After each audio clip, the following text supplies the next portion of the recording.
for the day. I'm Ankie Roberts. I'm one of the senior learning designers at UP Online, and I'm very excited to introduce our first speaker, Mr. Fezulu Tlotlo, who will share his insight about the implementation of AI safely, ethically, and effectively.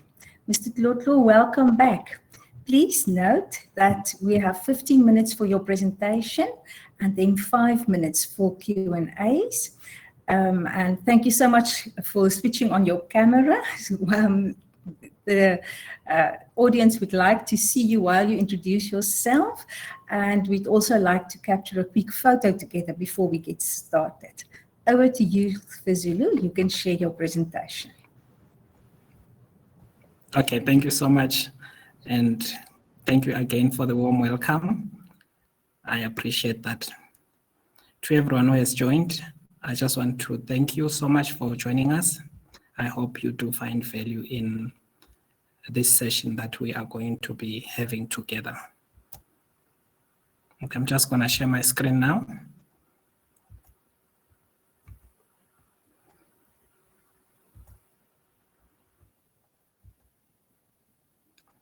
Okay, I'm hoping that you are now seeing my screen. My name is Phezulu Tlotlo. I'll be deliberating with you about navigating AI safely, ethically, and effectively. And then for those who would like to perhaps connect with me, you can find me on LinkedIn. There are my details and the QR code that you can use to scan and connect with me. But in terms of the deliberations that we are going to be having, I am going to begin by touching on what is making the news headlines with regards to AI. Then we move on to AI governance, rationale for governance, use cases, and then challenges and the question and answers. So let's get started. So there are a lot of news headlines that have come to my attention. The first one that really stood out for me is that some Samsung employees, they accidentally leaked company secrets via ChatGPT. And then the good thing is that management had actually given them authorization to use ChatGPT since they were struggling with their code, and they were also trying to innovate and find new ways of solving business problems using some innovative technology. And because the secrets in the IP that was leaked there was of competitive value to them, then they decided to ban everyone in the company from using ChatGPT, which, you know, is very sort of confusing, because management on one side is saying use it, then things they blow up, then they want to change things. And then there are also some other incidents that have been recorded where students are sharing sexually explicit deepfakes in schools, and they are even creating some images that are deepfake. They are creating some audios that are deepfakes and sending them to each other via voice notes, which is very concerning, because we are seeing AI being put to use in actually perpetrating some crimes, cyberbullying, and it's very concerning. There are also other incidents where AI has been used in facial recognition software, and the AI that has been used in that particular facial recognition software has misidentified people. A particular case in point is of a lady who was 8 months pregnant called Portia Woodruff. So the facial recognition software identified her and put her at the crime scene of a car hijacking.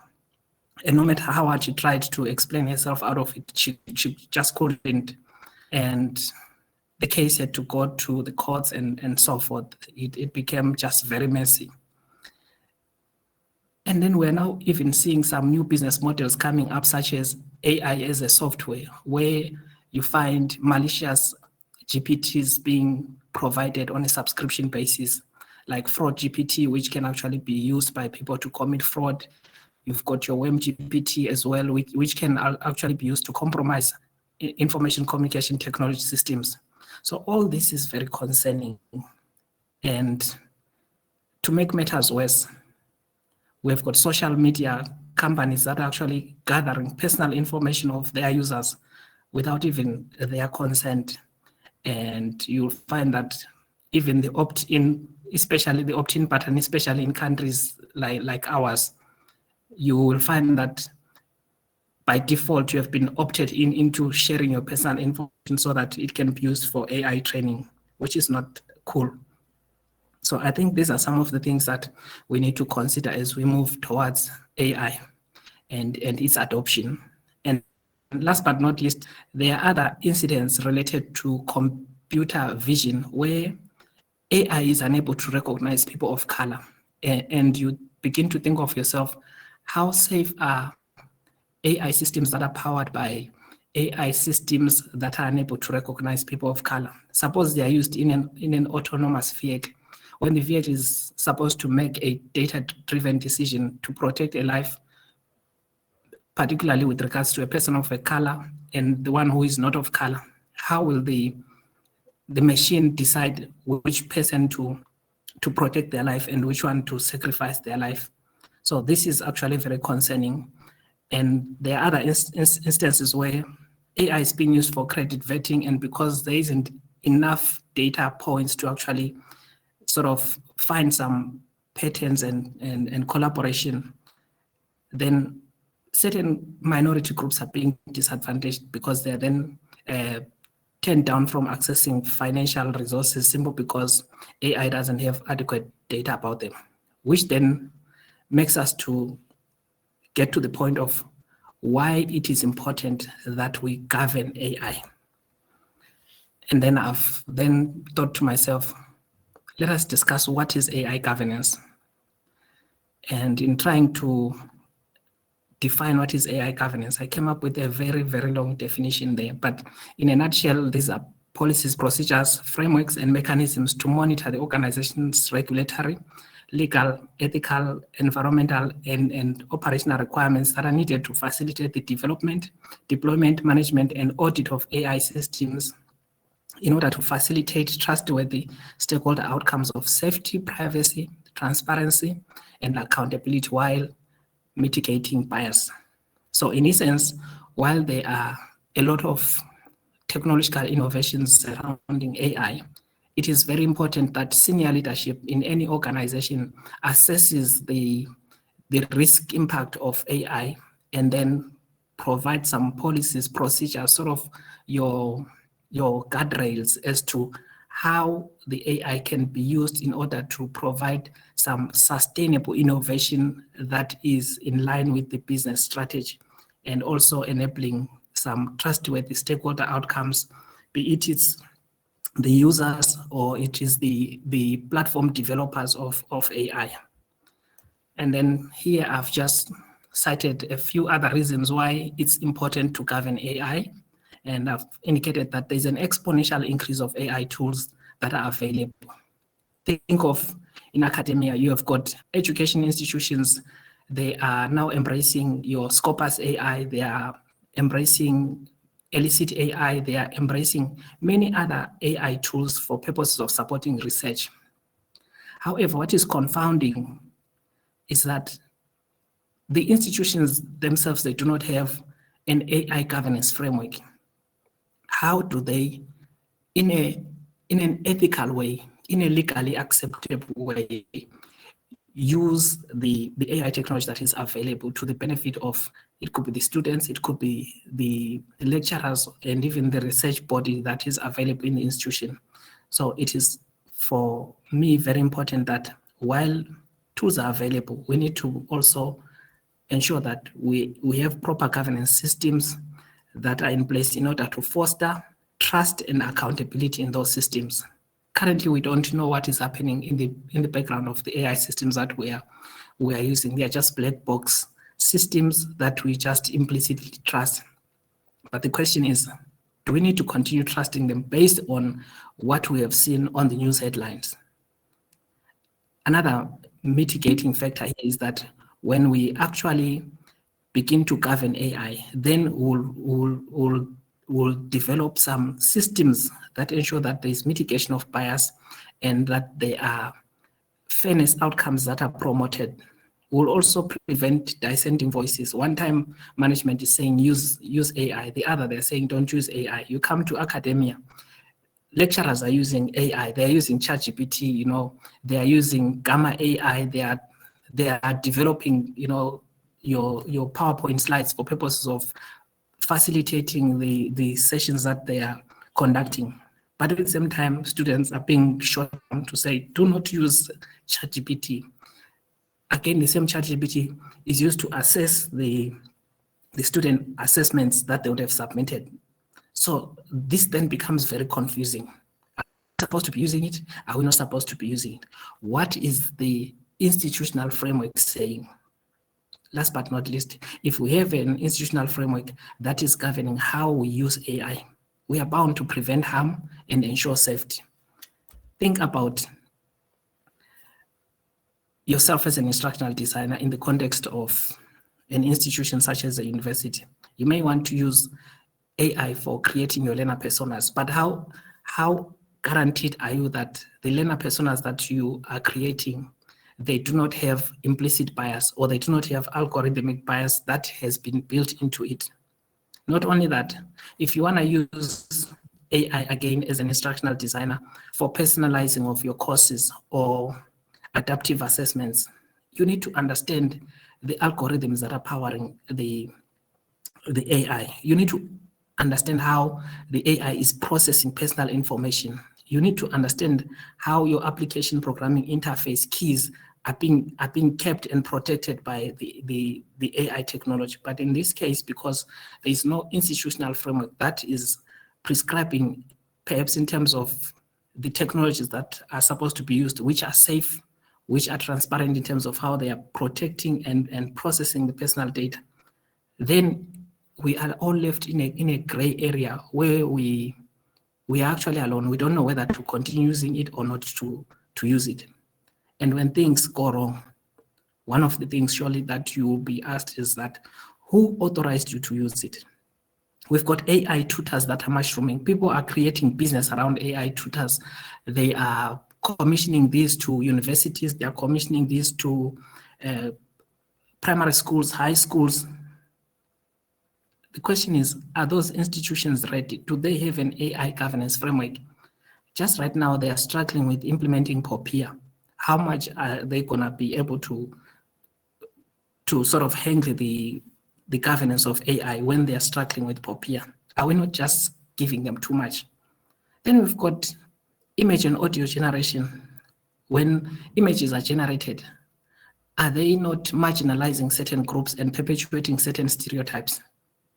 Are our AI systems that we are using as instructional developers not perpetuating those kinds of discrimination?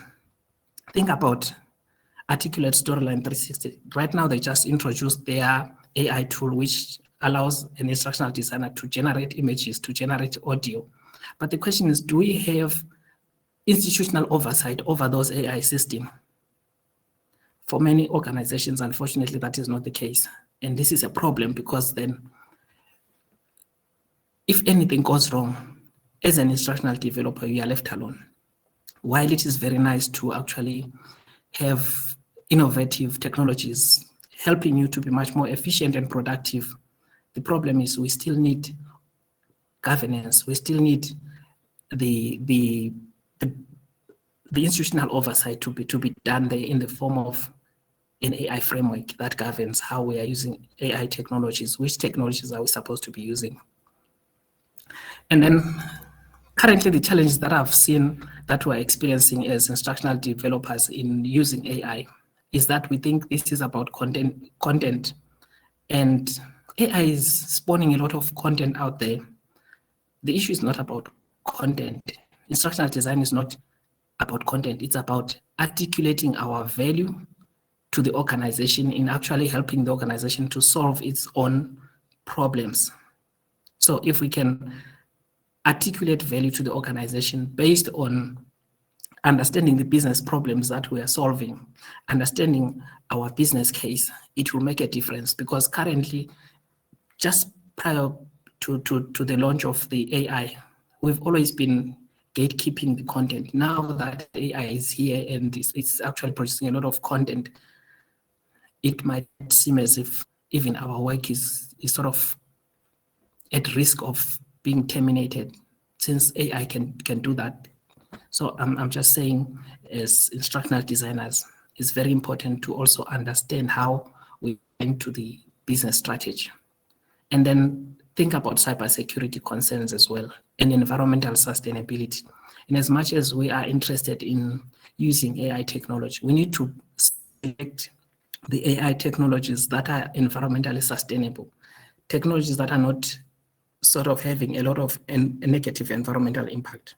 And the organization can help in that, because if they put an AI framework, then it can help them to actually ensure that a proper sort of AI technology is chosen, which is environmentally friendly and does not contribute to climate change. With that, I would like to stop here and thank you. I will take questions if there are any, or comments. Thank you, Fezulu, for an insightful presentation. I see that we already have one hand. You could please put on your microphone and just talk. Ask your question, please. Komotso.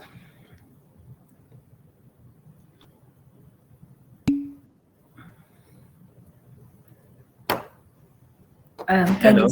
Yeah, there you are. Okay, yes. Okay, thank you. Thanks, Fezulu, for a very insightful presentation. I have one question regarding data security. I mean, more especially when dealing with organizations that have a lot of intellectual property. The concerns being that, you know, there's a lot of possibilities for malicious AI programs or what so not to steal information. How can one, or how do you navigate around that kind of challenge?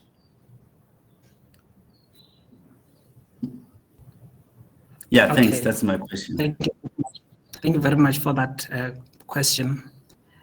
Again, I think it goes back to what I've just been discussing, that if we have got a proper governance framework within the organization, it will then guide in terms of the strategic direction. It will then guide in terms of which platforms to use. It will also guide in terms of the architecture of those platforms. But currently, if there is no architecture, if there is no governance framework that detects how we are actually going to be using the AI in order to leverage business value, then we will miss it. We will have a lot of information breach because we don't understand the technology itself. We're just using it haphazardly because everyone is on the AI trend. So we mustn't just focus on the AI trend. We must assess the impact of AI and how AI can actually help in realizing the business strategy, in addressing the challenges that the business is facing. And perhaps lastly, maybe at an implementation stage, rather have your custom built chatbot that can actually, your custom built GPT that can actually help with processing information. It could be, information for onboarding, for safety, and many others. Thank you. Okay, thanks. Thanks for the explanation. Thank you for that explanation, Fezulu. Are there any other questions? None other. Thank you so much for attending this session. And we are just done in time. So please remember to visit the live program to see the next presentations that's going to happen in Hall 1 or in Hall 2. And let's see you again there. Thank you so much.